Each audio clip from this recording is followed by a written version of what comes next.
ပထမပိုင်းမှာကျွန်တော်ပြောခဲ့တဲ့သူလိုပဲ Woofer software လေးနဲ့Bootable state လုပ်တယ် Bootable state လုပ်ပြီးတော့ကျွန်တော်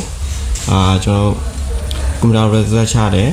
ကွန်ပျူတာနဲ့သူ့ရဲ့သက်ဆိုင်ရာ boot menu key လေးတွေကိုနှိပ်တယ်နှိပ်ပြီးရင်ကျွန်တော်အဲ့မှာကျွန်တော် USB အနေနဲ့ကျွန်တော်ရွေးတယ်ဗျာကျွန်တော် USB လေးနဲ့ရွေးပြီးတော့ boot တက်တယ် boot တက်ပြီးရဲ့နောက်ပိုင်းမှာကျွန်တော် Windows 7 အနေနဲ့ဗျာကျွန်တော် Windows 7 ဟို Woofer software ထဲမှာထည့်ပြီးတော့ကျွန်တော် Bootable state လောက်ထားတယ်ဆိုရင်ကျွန်တော်တို့ခုဆိုရင်USB stick နဲ့ boot တက်မယ်ဆိုရင်ကျွန်တော်တို့ကဒီ Windows 7 ကိုဒီလိုပုံစံမျိုးနဲ့မြင်ရမှာဗျာဒါပေမဲ့ကျွန်တော်ကတော့အဲ့လိုပြန်စလို့မရဘူးဗျာ recovery လုပ်လို့မရဘူးဆိုတော့ကျွန်တော်က virtual machine တော့ဆန်းပြတာလားဆိုတော့ကျွန်တော်ဒီအဆင့်ကြီးရောက်လာပြီဆိုရင်ကျွန်တော်တို့ရဲ့ဒီမှာဘာမှနှိပ်စရာမလိုဗျာဆိုတော့ next လေးပဲစနှိပ်လိုက်ပြီးရင်ကျွန်တော်ဒီ Windows 7 ကို install တင်မှာဖြစ်တဲ့အတွက် Windows 7 ကိုဒီမှာ install now လေးနှိပ်လိုက်ဗျာဆိုတော့တော့နည်းနည်းတော့ကြာတယ်ဗျ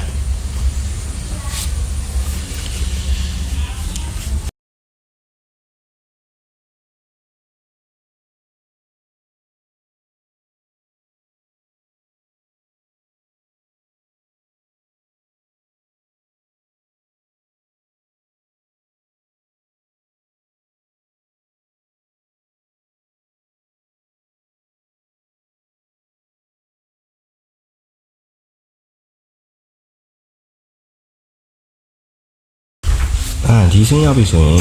ဒီမှာအမှန်ချစ်လိုက်ဗျပြီးသွားရင်ကျွန်တော်ကဘာမှတော့မလုပ် next နဲ့ပဲသွားလိုက်ပြီးသွားရင်ကျွန်တော်ကပြန်ပြီးတော့ကိုယ်တိုင်စိတ်ကြိုက် partition တွေပိုင်းမှာ MPR နဲ့ပိုင်းမှာလား GB နဲ့ပိုင်းမှာလားဆိုတော့ကျွန်တော်တို့ GPD နဲ့ယူထားရဆိုတော့128ပိုင်းပိုင်းလို့ရမှာဖြစ်ပါတယ်ဗျဆိုတော့ကျွန်တော်က custom ပြီးရင်ဒီမှာကအကဲမိတ်ဆွေလို့ဆက်မှာဆိုရင်ဗျ locator လို့ပေါ်နေရင်တော့ပြန်ပြီးတော့ပြန်ဖြတ်ပေးရမယ်ဒါမှကျွန်တော်ကြတော့ဘာမှမရှိဘူးဆိုတော့ကျွန်တော်ကဒီကောင်လေးပြန်ပိုင်းမှာဗျာဒီမှာဆိုရင်ကျွန်တော်ပေးတာ 127K ပေးတာဆိုပေမဲ့မိတ်ဆွေလို့ဆက်မှာဆိုရင်တော့ဗျာ 500K ဆိုလဲ 500K ပေါ်နေတယ်ဆိုတော့ကျွန်တော်တို့ပိုင်းမယ်ဆိုရင်ဒီအောက်မှာ device option ဆိုတာရှိရဗျအဲ့ကောင်လေးတစ်ချက်နှိပ်လိုက်ပြီးသွားရင်ကျွန်တော်အတစ်ကိုကြိုက်တာပိုင်းမှာဆိုတော့ကိုပိုင်းနေတော့ပိုင်းမှာဆိုတော့ new နေတယ်ဗျဆိုတော့ကျွန်တော်တို့ဘယ်လောက် gig ပိုင်းမှာလဲကျွန်တော် Windows တင်ဖို့အတွက်ဆိုရင်တော့အနည်းဆုံး 100G တော့ထားပေးရတယ်ဗျဆိုတော့ 100G 1G မှာ1024ရှိတယ်ဗျ 10G ဆိုရင်10240 100G ဆိုရင်နောက်ထပ်3ညလုံးထပ်ပါမယ်ဒါဆိုရင် 100G ဖြစ်ပါတယ်ကျွန်တော်ကတော့ဒီမှာကတော့အနည်းငယ်ပဲသုံးလာတော့ကျွန်တော် 100G ပိုင်းလိုက်မယ်ဆိုရင်နောက်ထပ် 20G လောက်ပဲပို့တော့မှာဗျဆိုတော့ apply ကိုနှိပ်လိုက်ရင်ဒီ okay ထပ်နေပြီဗျဒါဆိုရင်တော့ကျွန်တော်ပိုင်းလာတဲ့ 100G ဟာရတယ်တော့ 100K လို့အပြည့်တော့မပေါ့ 99.9K လို့တော့ပေါ့တယ်ဗျပြီးရင်ဒီမှာ allocated space အဲ့ကောင်တစ်ချက်ထပ်နေပြီးမှရင်ဒီမှာဗျ new ဆိုတာရှိတယ်အဲ့ကောင်ထပ်နေအတိုင်းပဲကျွန်တော်ရှိသလောက်ပဲပိုင်းလိုက်တော့မှာဗျတကယ်၍ကျွန်တော်တို့ 500K ဆိုရင်တော့မိတ်ဆွေတို့ပိုင်းနေတာ3ပိုင်းပါလားဒါမဲ့ကျွန်တော်အနည်းဆုံးနေတော့ပုံမှန်ယူရအဖြစ်တော့C colon D colon ဆိုပြီးတော့ပြောတယ်ဗျဒါဆိုရင် 99K ကိုကျွန်တော် C colon အနေနဲ့ယူဒီကောင်က D colon အနေနဲ့ယူသွားမှာဖြစ်ပါတယ်ဆိုတော့အဓိကအားဖြင့်တော့ပုံမှန်အားဖြင့်တော့နှစ်ပိုင်းပဲပဲများကြတာပေါ့ဗျာနှစ်ပိုင်းပဲပိုင်းတာများတယ်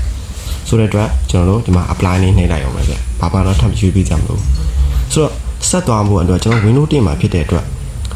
Windows ရဲ့ကျွန်တော် image file ကဒီ C column မှာတင်မှာဗျဆိုတော့ကျွန်တော်ကတော့ဒီမှာ C column လို့ပြောလိုက်ဒါပေမဲ့ကျွန်တော်က Windows 10မယ်ဆိုရင်အနည်းဆုံး 100G ရှိရမယ်ဆိုတော့ကျွန်တော်ဒီကောင်ကိုတစ်ချက်နှိပ်ပေးလိုက်ပြီးရင် next day နှိပ်ပြီးတော့ဆက်သွားလိုက်ရမှာဗျဆိုတော့ဒီမှာဆိုရင်ဗျမိတ်ဆွေတို့အချိန်ကြီးစောင့်ရလိမ့်မယ်ဒီရရဲ့အကုန်လုံးသူပြည့်သွားပြီဆိုရင်မိတ်ဆွေတို့ကပြန်ပြီးတော့သူက Windows ကို restart ကြသွားမယ် restart ကြသွားပြီးရင်ပြန်ဖွင့်လာရင်တော့ဒါမိတ်ဆွေတို့ဒါ Windows 10နဲ့ပိုင်းပြီးသွားမှာဖြစ်ပါတယ်ဆိုတော့ညီကိုအနေနဲ့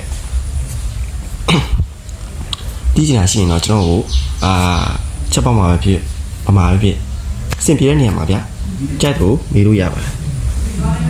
အားလုံးစင်ပြေကြပါစေဗျ